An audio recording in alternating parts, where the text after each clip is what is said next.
my lovelies, it is me again on my own personal road to WrestleMania 40 in April 2024. I can't believe it's 2024 already. Today we will be touching on WrestleMania 19, meaning next week we will be halfway through. So let's get right into it. This is my rundown of WrestleMania 19.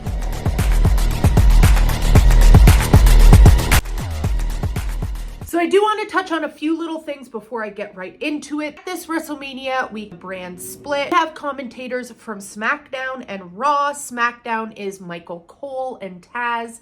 Oh my God, Taz looks the exact same, but Michael Cole looks like a baby. Like, he's so young. And then over on Raw, we have Jim Ross and of course Jerry Lawler. He's back after walking out with his wife Kat 2 years previously. He was at the last WrestleMania too. Yes, he was. His whole thing with the puppies, I remember that back at last WrestleMania with Lita and Trish Stratus and Jazz. Oh my God. The attendance of this WrestleMania, March 30th, 2003, 54,097. The rate buy-in in North America was 560,000. This was the lowest since 1998 and like the lowest moving forward as well. That being said, this WrestleMania was pretty stellar midway through. And I will get into that. The beginning of this WrestleMania was kind of a snore fest for me, to be honest. First few matches on this card, I'm really going to breeze by because, again, I wasn't all that into them. I will touch on them a little bit. This first match was Matt Hardy versus Rey Mysterio for the Cruiserweight Championship. Matt Hardy came down to the ring with Shannon Moore, one of his real life friends, and he is the current Cruiserweight champion. This match only lasted about 5.5 minutes. In the previous year, 2002, is when Matt Hardy started using the version 1 Matt Hardy, which I absolutely love this character work. And at the No Way Out pay-per-view is when Matt Hardy won the Cruiserweight Championship. Hardy was really trying to get his weight down with the help of Shannon Moore under 215 so he could compete for the Cruiserweight Championship. He barely made weight at the No Way Out pay-per-view to beat Billy Kidman. So going in to WrestleMania 19, he was champion, taking on Rey Mysterio. Like I said, this was a really short match.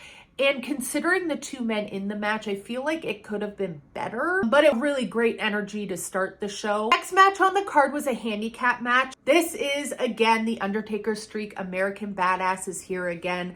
The handicap match came on because earlier that night, A-Train, aka Albert, and the Big Show attacked the Undertaker's partner that was supposed to be at WrestleMania with him, and that was Nathan Jones. Allegedly, Nathan Jones was training with the Undertaker up to WrestleMania 19, but the Undertaker came to the conclusion that Nathan Jones was not ready for WrestleMania. So why they did this, like, you should probably know that before you make this match. Train, Big Show, attack Nathan Jones in the bathroom. You see a cut to them and Nathan Jones lying on the bathroom floor with a chair on his back. So he's out. So now it's just A-Train and the Big Show versus The Undertaker at WrestleMania 19. Previously to these WrestleManias, we had The Undertaker, American Badass against Triple H. And then at WrestleMania 18, we had him against Ric Flair. And both of those matches were two of my favorite from The Undertaker streak. This one, did not love it. It was hard hitting. Again, I love the American Badass Undertaker. Love him in the ring. I just didn't like this match. I just didn't like it. I was at this point already getting bored. I wanted to turn it off. I just didn't like that it was a handicap match. I felt like this whole match was kind of lazy, if we're going to be honest. We're going to breeze on into the next match, a triple threat match for the WWE Women's Championship.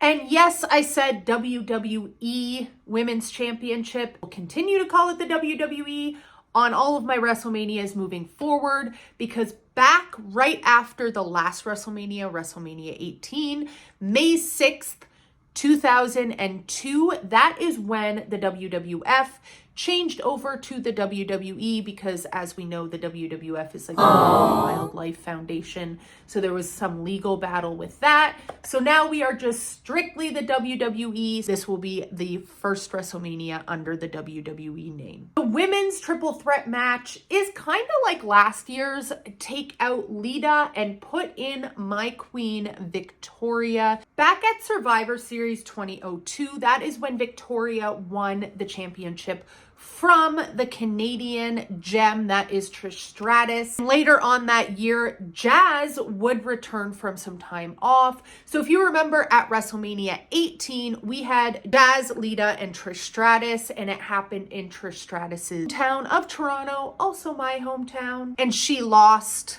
on the grandest stage in her hometown. That is such a heartbreak. The WWE Raw, Trish Stratus and Jazz had a match for the #1 contender spot to go into WrestleMania 19 to take on Victoria for the WWE Women's Championship. But this is at a time that, Victoria was a little delulu, a little cray-cray, and that's why we loved her. She took the Women's Championship belt and hit both Trish Stratus and Jazz with it. So this made it a double disqualification match, meaning both Jazz and Trish Stratus would be going into WrestleMania 19 to take on Victoria. This is one of my favorite women's matches, one of them, from WrestleMania up to this point. I felt like it was just so well executed, and it really showed off what women could do in the WWE, especially after the whole Attitude Era, women's panty matches and all that stuff.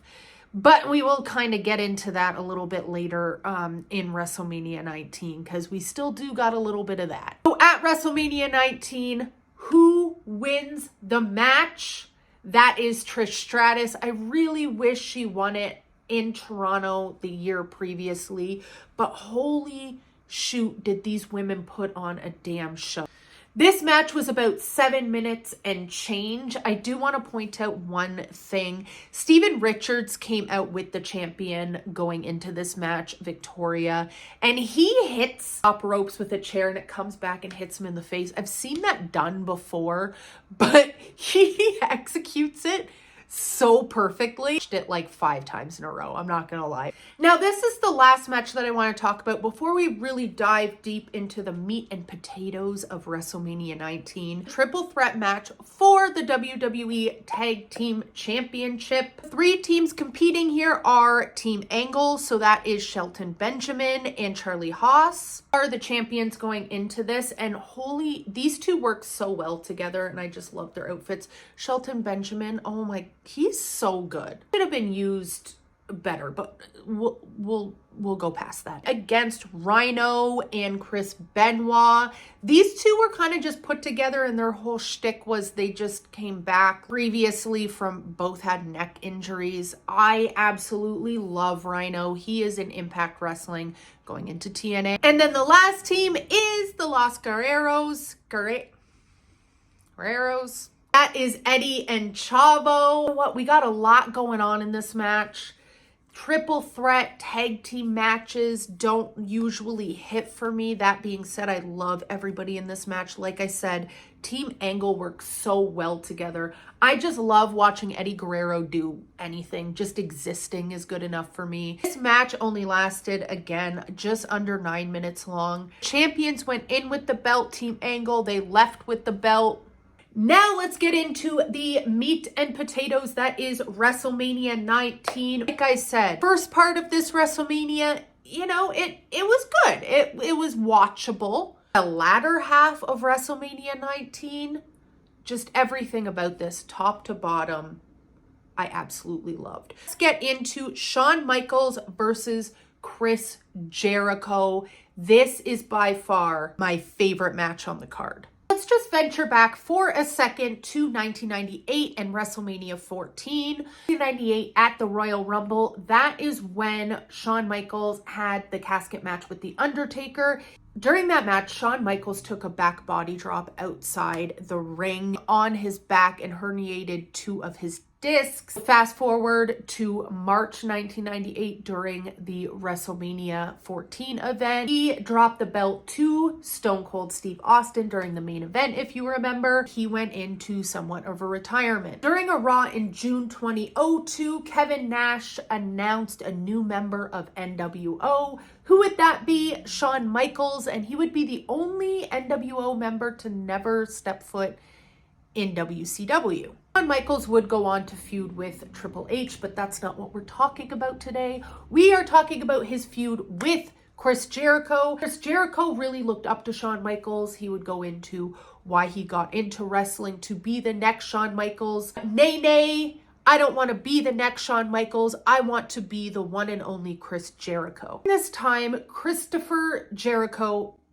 wanted to solidify his spot as and only Chris Jericho. He wanted to be better than Shawn Michaels. He did not want to be the next Shawn Michaels anymore. So previously to the Royal Rumble of 2002, Chris Jericho won a battle royale, and being the winner of that battle royale, he got to choose his spot in the upcoming Royal Rumble. And what spot did he choose? He chose 2. That's because Shawn Michaels was already put in spot number 1. Really wanted to be in the ring with Shawn Michaels by himself.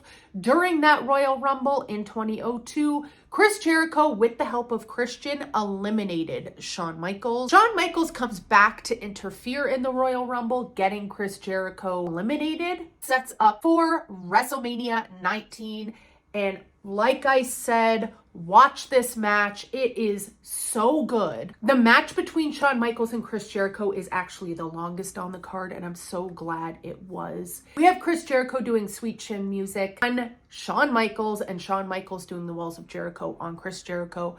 Oh my God, it was just so much emotion in this match. Chris Jericho really trying to prove himself. You get Shawn Michaels defeating Chris Jericho, and Chris Jericho after looks, very upset. He's looking at his what used to be idol and gives him a hug. Nay.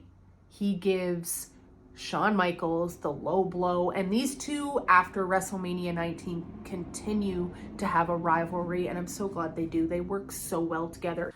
Okay, so the next match on the card is for the World Heavyweight Championship, and this whole back and forth gets a little uncomfortable. That is the champion Triple H versus Booker T. So at a Raw previous, we had a battle royale for the number 1 contender spot for heavyweight championship at WrestleMania. That was won by Booker T. People standing was Booker T and The Rock, and Booker T eliminated The Rock. So here we are, WrestleMania 19. Booker T was a previous WCW champion. Triple H would kind of give him crap for that, saying WCW was a joke. The title over there was a joke. But also go into Booker T's past and how he was previously arrested when he was a lot younger, and how he was just trying to be a better man and make something of himself and not go back to that place of being a criminal, and how he just wanted people to trust him. It's actually really moving. It was really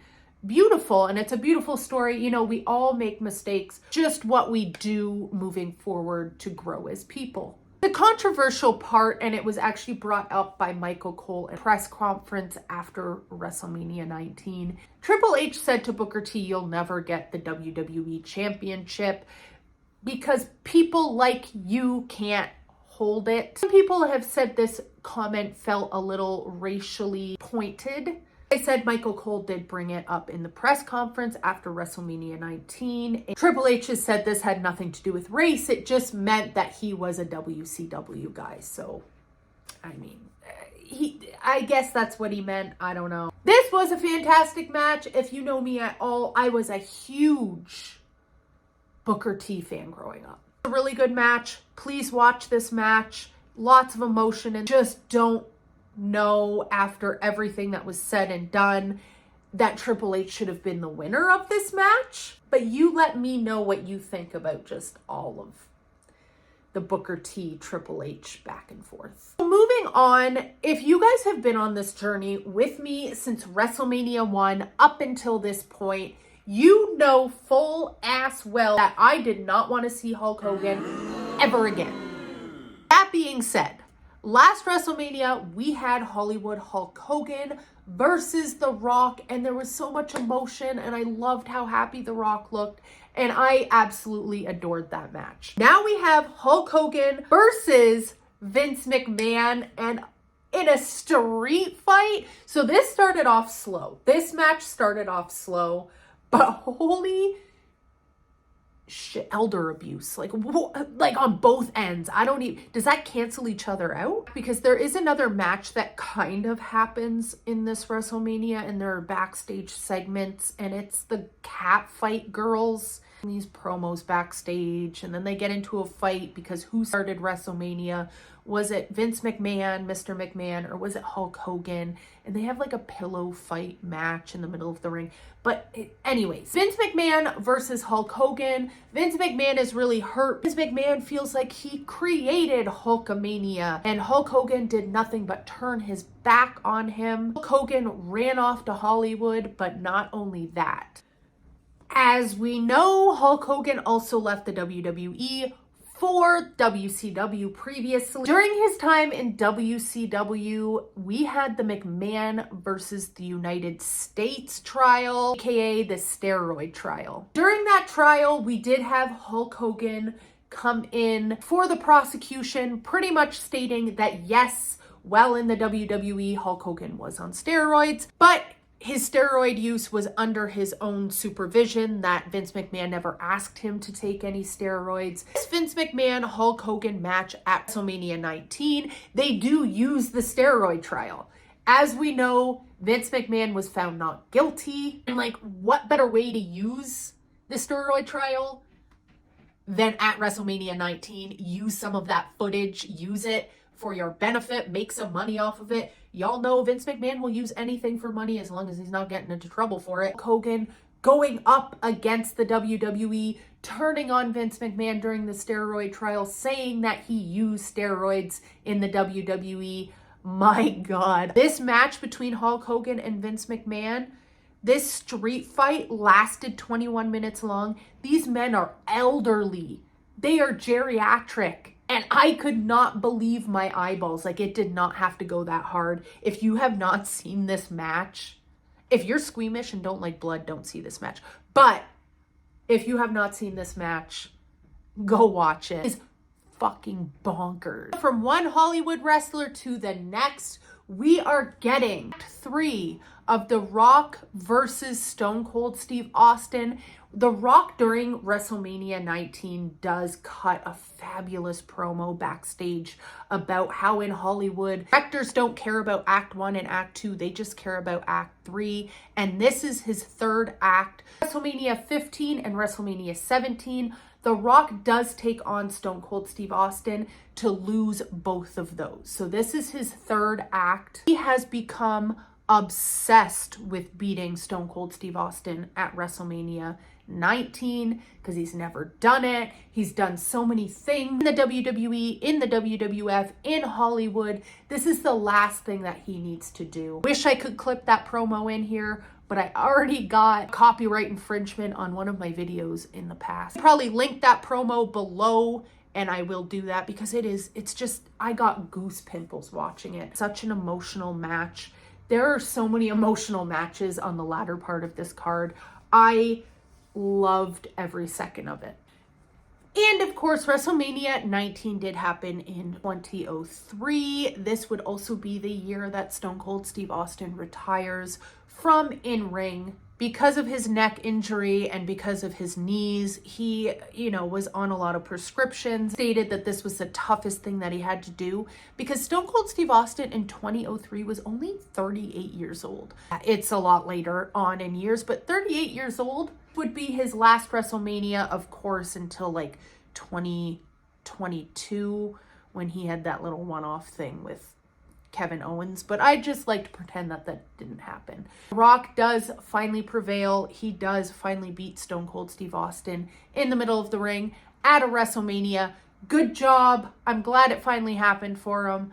But considering that this was technically Stone Cold Steve Austin's last WrestleMania, I mean, I guess they didn't really know it at the time, but Kind of sucks, hurts the heart. So the last match on the card, that is Kurt Angle versus Brock Lesnar, and holy, is this a match? Battling over the WWE Championship, which was defended on SmackDown, because in 2002 is when we got the brand split. So that is SmackDown and Raw.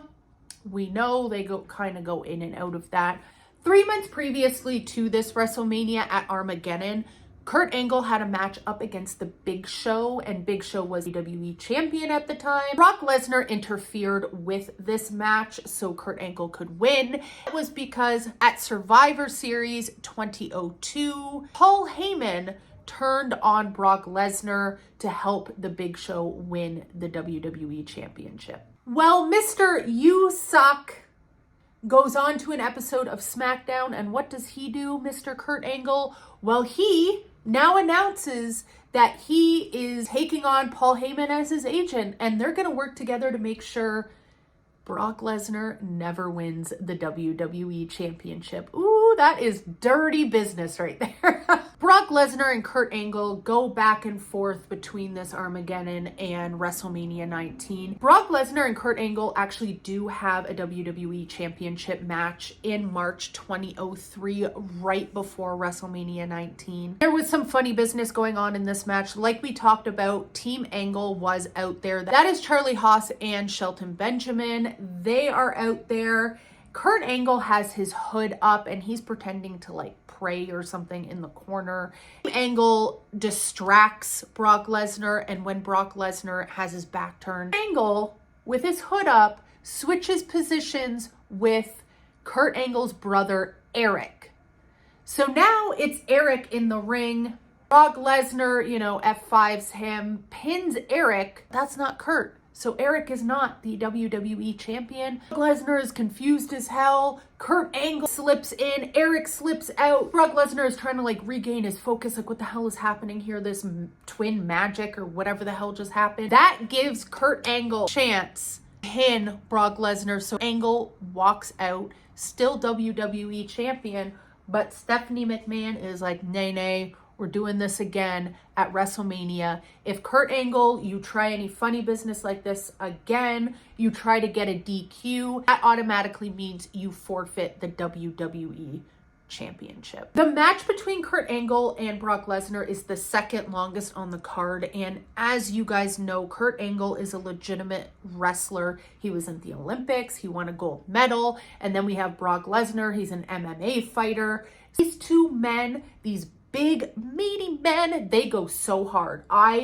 This is one of my favorite main event matches, just because of how hard it goes. Ooh, okay, maybe it's up there, so far it's up there. I really enjoyed this match. The only thing that I did not love, and I don't think anybody is going to disagree with me here, that is the shooting star press that Brock Lesnar does. Now, seeing a big man like that fly through the sky and then fall through the sky, he fell right on his head. He was concussed. It was one of the most brutal things I think I've ever seen. He is a strong man. But yeah, I don't like to call things botches because shit happens. I'm not a pro wrestler. I'm not ever going to call something a botch. Accidents happen. Things happen. It's a live show, but man, I'm glad that he doesn't do that anymore. You could see his face after the match. He just looked so out of it. He did have a concussion. There are videos of him backstage, pissed off, angry. He's so out of it. Brock Lesnar does go on to win this match. Thank God. I love Brock Lesnar. I'm a huge Brock Lesnar fan. I don't care what you have to say about it. I cannot believe I forgot a very small part of this WrestleMania I want to put in there, and that is Hulk Hogan Vince McMahon match. That crazy street fight. Comes out in a mask, and who is it? It is my favorite, one of my favorites of all time to this day. That is Roddy Piper. He comes out, takes his mask off, and hits Hulk Hogan over the head with a steel pipe. Love to see him again. So not only am I getting Hulk Hogan back in WrestleMania, but I also got me some Roddy Piper. So I love that. This WrestleMania was one of my favorites. That being said, the first half of this was a little, touch and go. Last 5 matches that I touched on, oh my God, it was like night and day. They felt a little disconnected, I think, this WrestleMania.